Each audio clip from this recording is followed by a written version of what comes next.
మగువ ఛానల్కు స్వాగతం. ఈరోజు జాతీయ బాలికా దినోత్సవం. ఆడపిల్లలు ఆరోగ్యంగా ఎదగాలి, అన్ని రంగాలలోనూ ప్రతిభ చూపాలి అన్నదే నేటి నేషనల్ గర్ల్ చైల్డ్ డే సందేశం. అయితే దేశంలో ఆడపిల్లల జీవితాలు ఎంత గౌరవంగా సురక్షితంగా ఉంటున్నాయన్నది నేటికి ప్రశ్నగానే ఉంది. అమ్మాయిల సామర్థ్యాలను ఎంత మేర ఉపయోగించుకుంటున్నారన్నది ముఖ్యమే. ప్రపంచంలో మగ శిశువుల కంటే ఆడ శిశువులు అత్యధికంగా మరణిస్తున్న పెద్ద దేశం మనదే. భారత్లోని ఏ రాష్ట్రంలోనూ మగపిల్లలతో పోలిస్తే ఆడపిల్లల అక్షరాస్యత రేటు ఎక్కువగా లేదని ఓ సర్వే చెబుతోంది. 1 నుంచి 4వ తరగతి వరకు బడి మానేసిన బాలికల్లో అత్యధికంగా 60.6% మేఘాలయలో ఉన్నారు. ఆ తరువాతి స్థానాలలో జార్ఖండ్, బీహార్ నిలుస్తున్నాయి. నన్హి కలి మహీంద్రా ఎడ్యుకేషన్ ట్రస్ట్ 2018లో దేశంలో 74,000 మంది 13 నుండి 19 ఏళ్ల వయసు బాలికలను సర్వే చేసి సమగ్ర నివేదిక రూపొందించారు. ఈ మేరకు రూపొందించిన టీనేజ్ గర్ల్స్ ఇండెక్స్ ప్రకారం 39.8% టీనేజ్ బాలికలు ఇప్పటికీ బహిరంగ మల విసర్జన చేయాల్సి వస్తోంది.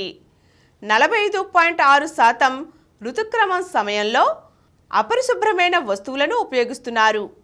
చాలామంది రక్తహీనతతో బాధపడుతున్నారు. 80.6% బాలికలు మాత్రమే చదువుతుండగా వారిలో 70% ఉన్నత విద్యను అభ్యసించాలని భావిస్తున్నారు. 74.3% బాలికలు చదువు పూర్తయిన తర్వాత ఉద్యోగం చేయాలన్న లక్ష్యంతో ఉన్నారు. దేశంలోని గ్రామీణ పట్టణ ప్రాంతాలలో 73.3% బాలికలు తమకు 21 ఏళ్ల వయసు వచ్చాకే వివాహం చేసుకుంటామని, అప్పటికి ఏదో ఒక జీవనోపాధి పొందాలని చూస్తున్నారని ఈ టీఏజీ ఇండెక్స్ నివేదిక చెబుతోంది.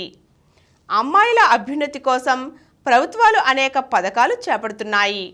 ప్రాథమిక విద్య కోసం దేశవ్యాప్తంగా నడిపిన మహిళా సమాఖ్య ప్రాజెక్టులు, కొన్ని రాష్ట్రాలు మొదలుపెట్టిన ఇతర కార్యక్రమాలు బాలికల ప్రాథమిక విద్యలో ముందంజ వేయడానికి కొంత మేర తోడ్పడ్డాయి.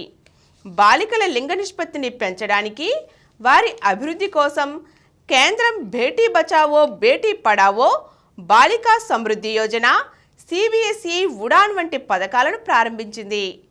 కానీ అధికారుల్లో అవినీతి, అమల్లో చిత్తశుద్ధి కొరవటం, లబ్ధిదారుల ఎంపిక సరిగ్గా లేకపోవడం, నిధులు సకాలంలో అందకపోవడం వల్ల ఈ పథకాలు పూర్తి స్థాయిలో విజయవంతం కాలేదు. ఇటువంటి సమస్యలు వెనక్కి లాగుతున్నా కుటుంబ సభ్యుల సహకారంతో చాలామంది బాలికలు ముందంజ వేస్తూనే ఉన్నారు. ఎంతోమంది సాధారణ మధ్యతరగతి కుటుంబాలకు చెందిన అమ్మాయిలు దేశం గర్వించదగిన స్థాయికి ఎదిగారు. నేటి బాలికలే రేపటి శ్రామిక శక్తి. దేశ పురోగతిలో వారి ప్రాధాన్యాన్ని గుర్తించాలి. యువతులకు విద్య, ఆరోగ్యం, ఉపాధి అవకాశాల కల్పనకు దండిగా నిధులు వెచ్చించాలి. అమ్మాయిల కలలను సాకారం చేసుకోవడానికి అందరి తోడ్పాటు అవసరం. బాలికలను సంఘటితం చేసి వారిలో ఆత్మస్థైర్యం నింపడం ఎంతో ముఖ్యం. వారికి జీవన ఉపాధి నైపుణ్యాలు నేర్పించాలి. ఇందుకోసం గ్రామ పంచాయతీల ఆధ్వర్యంలో ప్రత్యేక కేంద్రాలను నెలకొల్పాలి. అంగన్వాడీలు కిషోర బాలికలపై ప్రత్యేక దృష్టి సారించాలి. అశ్లీల వెబ్సైట్లు నడుపుతున్న వారిని, ఆడపిల్లలతో వ్యభిచారం చేయించే దుండగుల్ని కఠినంగా శిక్షించాలి. ఉన్నత చదువుల కోసం ఎదురుచూస్తున్న బాలికలు, యువతల కోసం మరిన్ని ప్రత్యేక విద్యా సంస్థలను నెలకొల్పాలి. వారికి ఉపాధి అవకాశాలను కల్పించాలి. ప్రభుత్వాలు ఆడపిల్లల తల్లిదండ్రులకు అండగా నిలిచేలా సంక్షేమ పథకాలను రూపొందించి సమర్థంగా అమలు చేయాలి. ఇటువంటి చర్యలతో అమ్మాయిలు ఆకాశాన్ని అందుకుంటారనడం ఎంతమాత్రం అతిశయోక్తి కాదు. ఈరోజు జాతీయ బాలికా దినోత్సవం సందర్భంగా ఆకాశమే హద్దుగా ఆడపిల్లలు ఎదగాలి అనే అంశం గురించి తెలుసుకున్నాం కదా.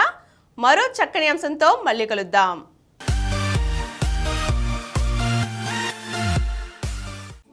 ఈ కార్యక్రమం మీకు ఎంతో నచ్చింది కదా. ఇటువంటి మరిన్ని వీడియోల కోసం అనతి కాలంలోనే 20 కోట్ల వ్యూస్ సాధించిన డాక్టర్ సమరం మల్టీ ఛానల్ నెట్వర్క్ సమర్పించు గోరా మగువ ఛానల్కు సబ్స్క్రైబ్ చేయండి, లైక్ చేయండి, మీ ఫ్రెండ్స్కి షేర్ చేయండి.